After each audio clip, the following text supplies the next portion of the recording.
Your father and I buried the hatchet. Maybe you should do the same. I don't bury hatchets. I sharpen them.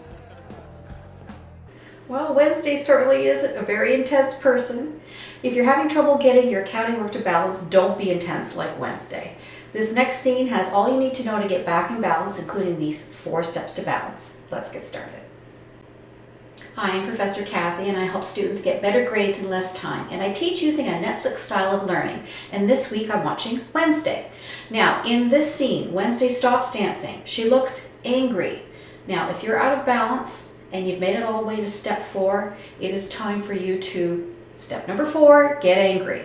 If you've made it this far, this means that you have at least 2 mistakes, maybe 3 or 4 or 5 mistakes. It's going to take a little bit longer to solve this problem. So if you're on a test and you don't have much time left, skip this question, go to the next one. But if you do have time, or you are working on an assignment, well, suck it up, Buttercup, we're going to fix this. So step number 4, get angry, but let's go into detail to see how we're going to solve this problem. Now, have you ever been out of balance on a test? Hit like if this has happened to you. Let's go to that example. In this example, and this one's tricky, I'm out of balance by $6,850. Don't recognize that number. Step number 1 is not helping. Step number 2, divide by 2. Don't recognize that number. That is not helping.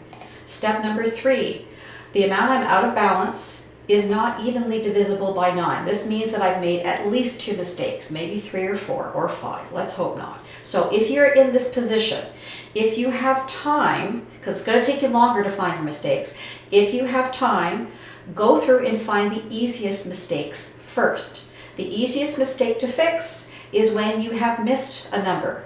In this case, I don't have a balance for accounts receivable. So let's fix that. I've included that number. I recalculate how much I'm out of balance, divide by 2, divide by 9.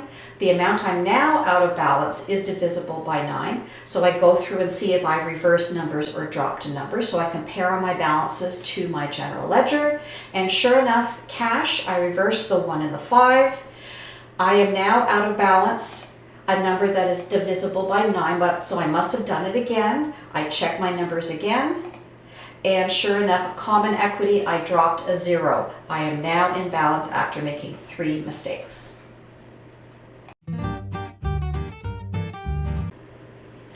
Good news thing, we've solved it. I hope this was helpful for you. If you have a test coming up, take a look at this playlist, the 12 Days of Exam Tips with Deadpool, and we'll see you next time.